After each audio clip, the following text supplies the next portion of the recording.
तो पूछे ही ना। बंधु नमस्कार, मैं बलवीर सिंह आर्य आज हूँ मेरे गांव में जैतौली में, और आज ये होलिका दहन होना है। हमारी दो प्रकार के पर्व होते हैं, एक तो होता है दीपावली और एक होती है होली। ये दो प्रकार की फसलों के लिए होता है। आप जानते हैं कि दीपावली आती है तो हमारे बाजरा और ज्वार की फसल आती है, तो हम उस अन्न को और अग्नि के लिए समर्पित करके यज्ञ के रूप में और ग्रहण करते हैं। इसी प्रकार से ये होली का पर्व है। होली में भी हम लोग जो हमारी नई फसल आ रही है, जौ की, चने की, गेहूं की, उसका ये यज्ञ के रूप में ये होलिका मनाई जाती है। लेकिन जो हमारी जो पौराणिक परंपराएं हैं उनके अनुसार एक दंत कथा आती है। कहते हैं कि भक्त प्रहलाद को होलिका अपनी गोदी में बैठा करके उसे जलाना चाहती थी, क्योंकि वो ईश्वर भक्त था और होलिका उसको हरणाकश्यप चाहता नहीं था, इसलिए उसे मरवाना चाहता था। तो होलिका होली में और गोदी में बैठ करके प्रहलाद को और आग में जल गई।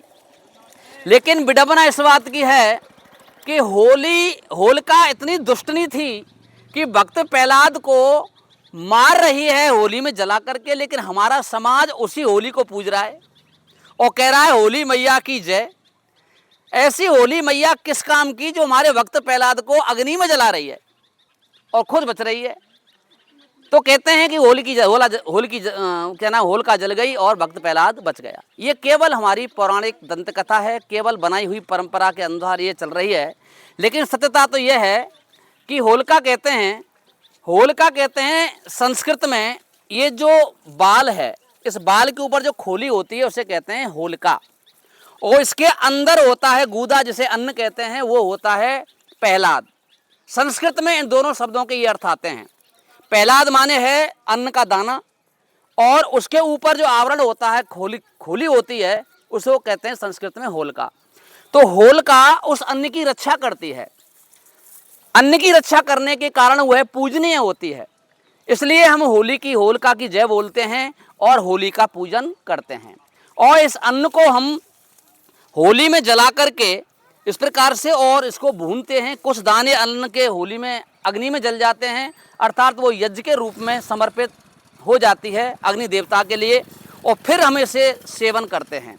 इस प्रकार की ये हमारी मान्यता है। लेकिन कुछ अंध परंपराएं होने के कारण और लोगों ने इसको भ्रमित कर दिया है, और उसको वैसे भी हम कहते हैं अपने परिवेश में, वातावरण में देखते हैं तो सामान्य अर्थ में देखें तो होली सो होली, यानी जो बैर भाव द्वेष ईर्षा जो आपस में साल भर में पनप जाते हैं परिवारों में, गाँव में, शहरों में एक दूसरे के प्रति, तो उसे होली पर दूर करो, उसमें धूल डालो, उसमें रंग लगाओ, गुलाल लगाओ और बैर भाव को मिटाओ।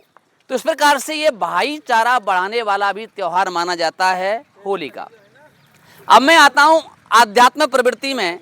आध्यात्मिक दृष्टि से देखा जाए तो होली एक यज्ञ है, जिसको नव वासंती नव संश्रेष्टि यज्ञ बोलते हैं। प्राचीन समय में त्रेता द्वापर में, जब भक्त प्रहलाद भी नहीं था दुनिया में, हरणाकश्यप भी नहीं था, होलिका भी नहीं थी, इससे पहले भी होली मनाई जाती थी। गांव में एक सामूहिक यज्ञ हुआ करता था, जैसे ये सारे गांव का एक सामूहिक यज्ञ के रूप में यहाँ ये रखा हुआ है। सामूहिक यज्ञ होता था, और सामूहिक यज्ञ में सारे गांव के लोग अपनी अपनी आहुति देते थे, अन्न आदि चढ़ाते थे। कुछ मतलब क्या है, बालियाँ या कुछ सामग्री ला करके सामूहिक रूप से क्या है और अग्नि देवता के लिए समर्पित करते थे। ये सामूहिक होली होती थी। इसके अलावा प्रत्येक घरों में छोटी छोटी होलियां होती थीं, वे भी एक यज्ञ का प्रतीक होती थीं। घर के परिवार के लोग बैठ कर के घी, समुदाय आदि से आहुति देते थे, जिसमें नए अन्न को भी क्या है अग्नि में समर्पित करते थे। ये हमारा प्राचीन एक वैदिक सिद्धांत के अनुसार होली मनाने का तरीका होता था। लेकिन आज उसका विकृत रूप हो गया है। होली को लोग मना रहे हैं कीचड़ में और अनेक रंगों से मना रहे हैं। अब यहाँ देखो आप, मैं अभी आपसे कह रहा था कि अभी होली मैया की जय बोलेंगे लोगों ने देखो कितनी मेहनत करके ये मालाएं डाली हैं, ठीक है ना, कलावा लगाया है, पूजन किया है, अब पूजन करने के बाद में और फिर इसको जला दिया जाएगा। अरे जो माँ है, एक और तो आप होली को माँ कह रहे हो और एक और उसको जला रहे हो और फिर थोड़ी देर बाद कहेंगे होली मैया की जय। तो इस प्रकार से थोड़ा अपने विचारों में आए, इसको नव वासंती नव संशिष्टि यज्ञ के रूप में मनाएं, जिससे कि ये अन्न है, हम इसे साल भर खाएंगे तो सर्वप्रथम हमारा कर्तव्य बनता है कि इसको अग्नि देवता के लिए समर्पित करें। इसलिए मैं भी अपने खेत से बालियां लेकर के आया हूँ। इसको अपने घर में छोटी सी होली पर इसको भूना जाएगा और भून करके इसके दाने को, यानी कि जो होलिका जल जाएगी यानी खोल जल जाएगा, तो इसके अंदर जो दाने रह जाएंगे उस दानों को फिर हम प्रसाद के रूप में सब परिवार के लिए बांटेंगे, जिससे पहला अन्न अग्नि को समर्पित करने के बाद में इसे हम सेवन करेंगे। यह है सच्चे अर्थों में होली मनाने का तरीका। इसलिए आप सच्चे अर्थों में होली मनाएं, होली को समझें और भारतीय हिंदू आर्य संस्कृति का जो त्यौहार है, पर्व, खुशी और प्रसन्नता के साथ मनाएं, बैर भाव को मिटाएं, भाईचारा बढ़ाएं। यही होली का पर्व है।